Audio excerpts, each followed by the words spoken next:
জঙ্গলে বাঘের দর্শন কিছুটা লুকোচুরি খেলার মতন। সেই খেলায় কখনো বাঘ জেতে, আবার কখনো মানুষ।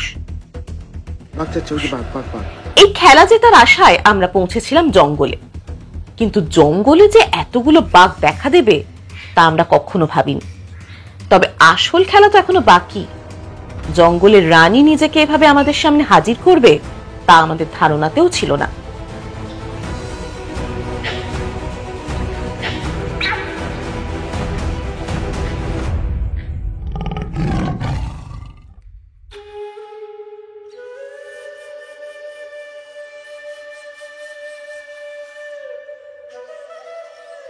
ভারতবর্ষের মধ্যভাগে অবস্থিত মধ্যপ্রদেশের কানহার জঙ্গল বাঘের জন্য বিখ্যাত।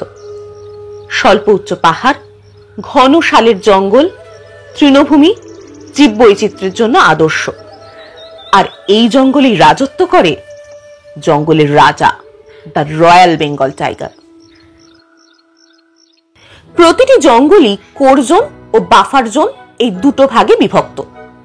বাফার জোনে প্রায় সারা বছর ধরে ট্যুরিজম চললেও কোর জোন বছরের আংশিক সময় খোলা থাকে ট্যুরিস্টদের জন্য। কোর জোন ও বাফার জোনের সীমানা মানুষের জন্য হলেও বাঘ সহ অন্যান্য প্রাণীদের জন্য কিন্তু কোনো সীমানাই নেই। তাদের সমগ্র অঞ্চল জুড়েই অবাধ বিচরণ। তবে কোর জোনে যেহেতু স্থানীয় মানুষদের অনুপ্রবেশ একেবারে নিষিদ্ধ, তাই সেখানে বাঘ দেখতে পাওয়ার সম্ভাবনাও অনেকটাই বেশি থাকে। তবে কোর জোনের মাত্র 20% অঞ্চলেই ট্যুরিস্টদের প্রবেশের অনুমতি রয়েছে। কানহা টাইগার রিজার্ভে মূলত কিসলি, সারহি, কানহা ও মুক্কি এই 4টি কোর জোন এবং খাপা, খাটিয়া, ফেন ও সিজোরা এই 4টি বাফার জোন রয়েছে। কোর জঙ্গলে প্রবেশের জন্য খাটিয়া, মুক্কি ও সারহি 3টে গেট রয়েছে, যার মধ্যে খাটিয়া গেটের কাছে পড়ে কিসলি ও কানহা জোন, মুক্কি গেটের কাছে পড়ে মুক্কি জোন এবং সারহি গেটের কাছে পড়ে সারহি জোন। তবে অবশ্য যে কোনো গেট দিয়ে ঢুকেই অন্য জোনে সাফারি করা সম্ভব। আমাদের এবারে মূল উদ্দেশ্য ছিল বাঘের দর্শন, তাই আমরা মূলত মুক্কি ও কানহা এই দুটো জোনে সাফারি করার সিদ্ধান্ত নিই। এর পেছনে মূল কারণ ছিল কানহার রানী নীলমের দর্শন। পশ্চিমবঙ্গ থেকে কানহা ট্রেন ও ফ্লাইটে সহজেই আসা যায়। কানহার নিকটবর্তী রেলওয়ে স্টেশন হলো গন্ডিয়া জাংশন। হাওড়া, সাঁতরাগাছি, খড়গপুর থেকে একাধিক ট্রেন চলে গন্ডিয়া জাংশন অবধি। ফ্লাইটে কানহা যেতে চাইলে নিয়ারেস্ট এয়ারপোর্ট হলো রায়পুর। সেখান থেকে কানহার দূরত্ব 180 কিলোমিটার। আমরা শনিবার বিকেলে 20822 পুনে হামসফর এক্সপ্রেস ধরে সকাল 10টা নাগাদ এসে পৌঁছাই গন্ডিয়া জাংশনে। এখান থেকে গাড়িতে চলে আসি কানহা। গন্ডিয়া থেকে গাড়িতে কানহা আসতে সময় লাগে 3 ঘন্টা মতো। এবারে আমরা কানহা ট্রিপটা করেছিলাম নেস্ট হোমসের সাথে। নেস্ট হোমসই পুরো ট্যুরের ব্যবস্থা করে দিয়েছিল আমাদের জন্য। আমরা কানহাতে উঠেছিলাম মুক্কি গেটের পাশে কান্না সাফারি রিসোর্টে।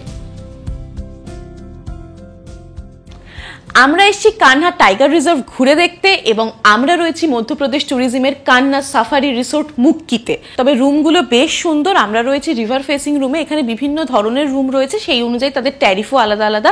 ট্রি হাউস রয়েছে, ট্রি হাউসে আমরা থাকছি না, ট্যারিফটা একটু হাই বলে।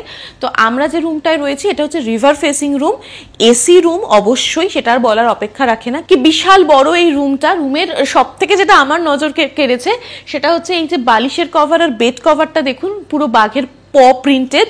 এই জায়গার সাথে একেবারে মানানসই। আর প্রত্যেকটা স্পেসকে খুব সুন্দরভাবে ইউটিলাইজ করা হয়েছে, যেখানে যেরকমটা দরকার। একটা ফ্রিজ রয়েছে, শু র্যাক রয়েছে ওখানে। আর এই দিকে রয়েছে সেই সুন্দর রিভার ফেসিং ব্যালকনিটা। এখন বড্ড রোদ, কিন্তু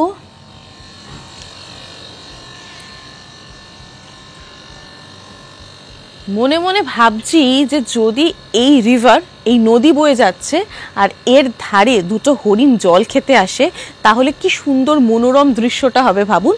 হরিণ তো জঙ্গলে প্রচুর দেখলাম, কিন্তু আমি আমার রিসোর্টের ব্যালকনি থেকে যদি হরিণ দেখতে পাই, এর থেকে সুন্দর আর কি হবে। কটেজের সামনে দিয়ে বয়ে গেছে বঞ্জর নদী। বাথরুমটা বেশ পরিষ্কার। পাতকিটও রয়েছে, রয়েছে টিকিটও। আমাদের আজ বিকেলে সাফারি রয়েছে, তাই আমরা চটপট লাঞ্চ সেরে নিলাম। বাফে লাঞ্চ।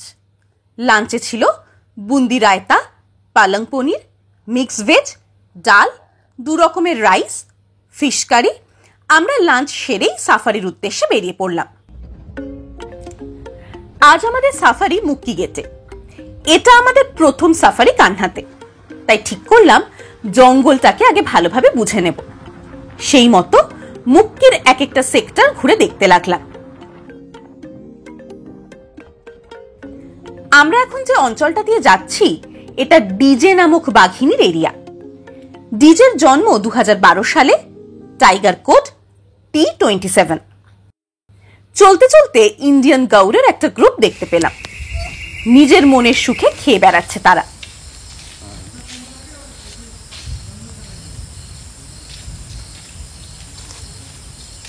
আমরা আবার এগিয়ে চললাম।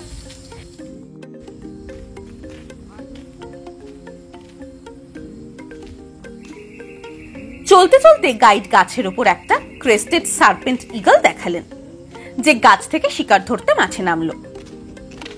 আবার কিছুক্ষণ বাদেই উড়ে গেল। আমরাও এগিয়ে চললাম। একটা ময়ূর নিজের ছন্দে নাচছে। হঠাৎই গাইড দাদার নির্দেশে জিপসি একটা রাস্তা ধরে দৌড়তে লাগলো। এইবার কি তবে সেই মুহূর্ত যার জন্য কানহাতে আসা? ঠিক তাই, আমাদের জিপসি এসে দাঁড়ালো MB3 সামনে। বাঘমশাই মনের সুখে ঘুম দিচ্ছেন তখন।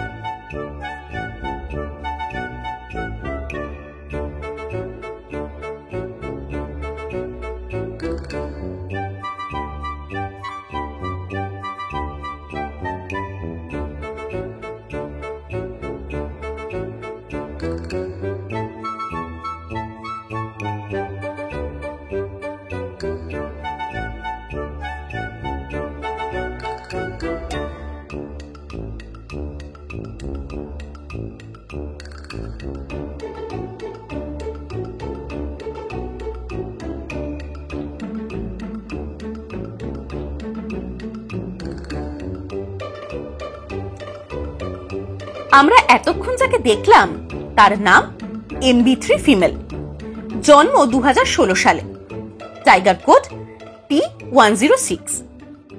আমাদের আজকে প্রথম পরিচয় হলো এর সাথে। MB3 এ হচ্ছে টাইগ্রেস, 8 বছর মতন বয়স ওর। এখন বাচ্চা হয়নি, কিন্তু কিছুদিন আগেই ওর বাচ্চাও হয়ে গেছে। ও আজকে একটু আগে আমরা যে দেখলাম এতক্ষণ ধরে মন ভরে শুয়ে শুয়ে ল্যাদ খাচ্ছে, এই হলো সেই MB3। আমরা আবার এগিয়ে চললাম। এবার আমরা জঙ্গলের যে অঞ্চলের মধ্যে দিয়ে যাচ্ছি এদিকে গ্রাসল্যান্ড। আমরা গ্রাসল্যান্ড ধরে এগিয়ে চললাম। এখানে বেশ কিছু বারা সিংহা একসাথে রয়েছে, তবে এরা সবকটাই ফিমেল।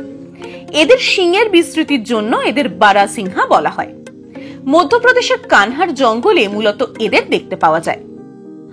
এই হরিণের প্রধান খাবার হলো জলের মধ্যে থাকা এক প্রকার উদ্ভিদ। আমরা আবার এগিয়ে চললাম।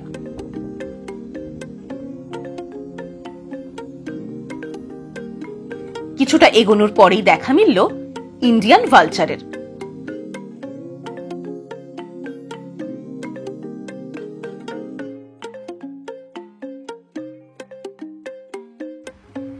আমরা আবার এগিয়ে চললাম।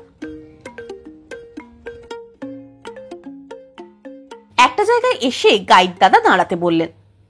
গাছে গাছে লেঙ্গুরের লাফালাফি হরিণের চঞ্চলতা জানান দিচ্ছে আশেপাশে সে আছে, কিন্তু তার দেখা মিলছে না। গাইড পরিস্থিতি বোঝার চেষ্টা করছেন।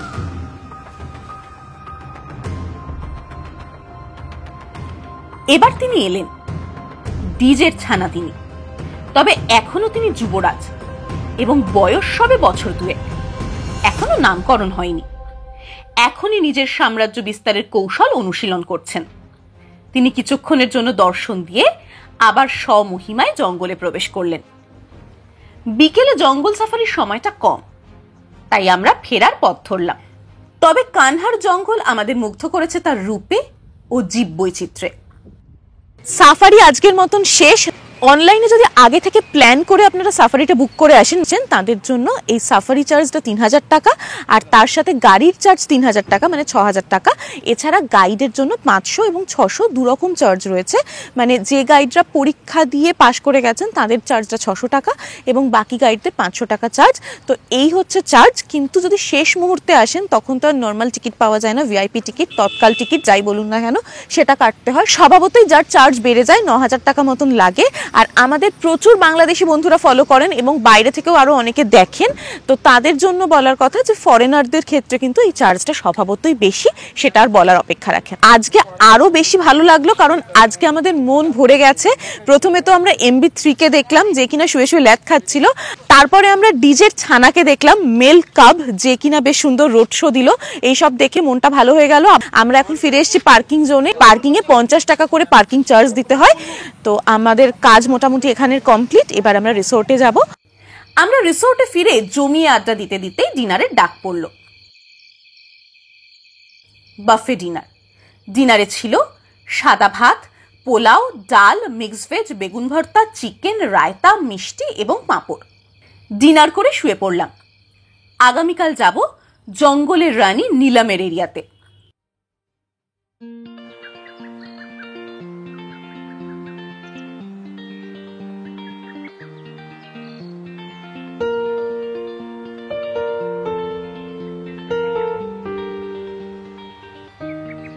সুপ্রভাত। সকাল সকাল আমাদের জিপসি রিসোর্টে চলে এসছে। এমপি ট্যুরিজমের এই প্রপার্টিতে ব্যবস্থাপনা কিন্তু বেশ ভালো, সার্ভিস নিয়ে কোনো কথা হবে না। আমরা সাফারির জন্য রেডি হয়ে এসেই দেখলাম এখানে চা রেডি। চা নিয়ে আমরা এখন সকালে চাটা খাচ্ছি, তারপরে আমরা বেরিয়ে যাব সাফারি করতে। আমরা আজকে কানহা ঘেটে সাফারি করব, কানহা জোনে সাফারি করব। তো আমাদের জিপসি অনেকক্ষণ এসে গেছে, শুধু আমরাই বেরোতে পারিনি। চা শেষ করেই আমরা বেরোবো, জিপসি ধরে রওনা দেবো আমাদের আজকের লাস্ট মর্নিং সাফারির উদ্দেশ্যে।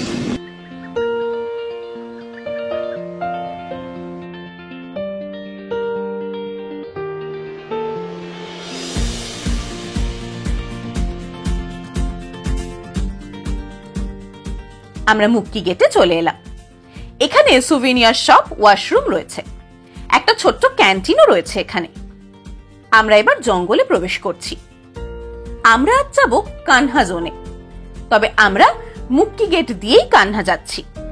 এতে সময় বেশি লাগবে বটে, তবে মুক্কির কিছুটা অংশ কভার করা যাবে।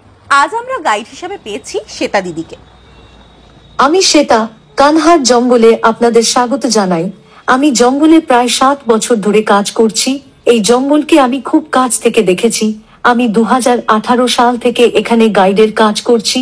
এখানে 2011 সাল থেকে মহিলা গাইডেরা কাজ করেন। জঙ্গলে আমরা রোজ দিন নতুন কিছু শিখতে থাকি। আমার কাজকে আমি উপভোগ করি। আশা করি আজ আপনাদের কানহার জঙ্গলের সাথে পরিচিত করাতে পারবো।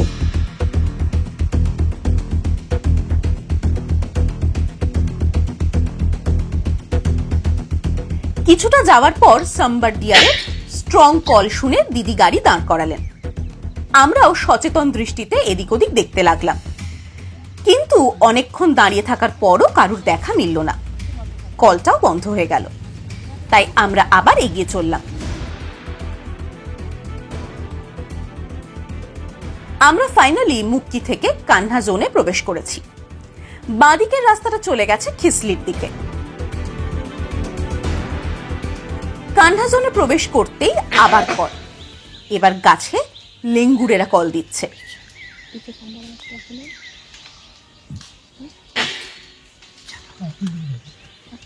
এই অঞ্চলটি নীলিমা বাঘের বিচরণ ক্ষেত্র, যার কোড T115। পাছে যদি দেখা দেয় সেই আশায় কিছুক্ষণের অপেক্ষা। লেঙ্গুরের কল কাছে হলেও দূর থেকে ভেসে আসছে বার্কিং ডিয়ারের কল।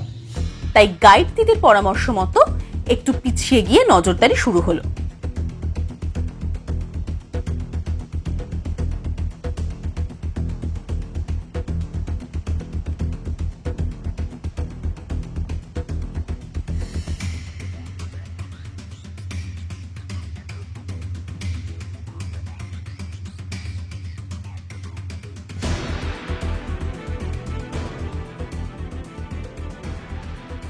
কিন্তু এবারেও আমরা ব্যর্থ।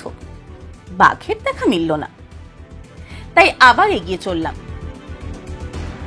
আর কিছুটা এগোনোর পরেই সেই বহু প্রতীক্ষিত মুহূর্ত। আমাদের সামনে হাজির কানহার রানী নীলাম।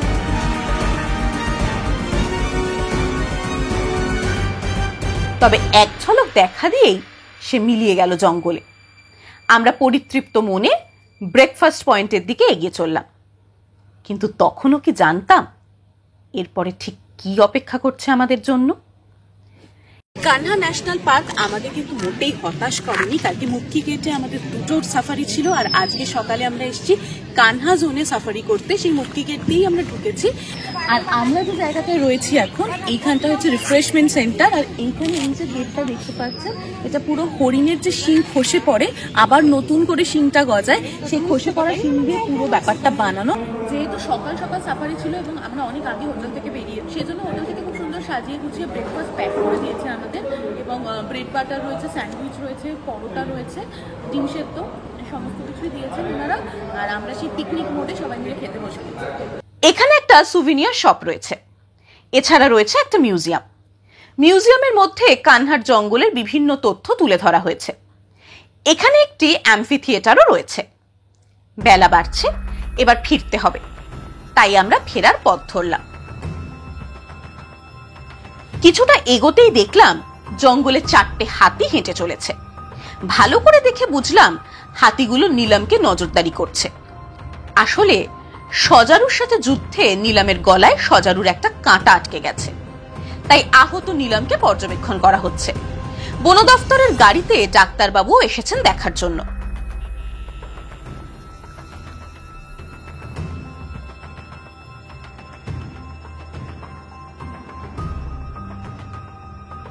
জঙ্গলের রানী নীলামের জন্ম 2011 সালে, আর তার টাইগার কোড T65।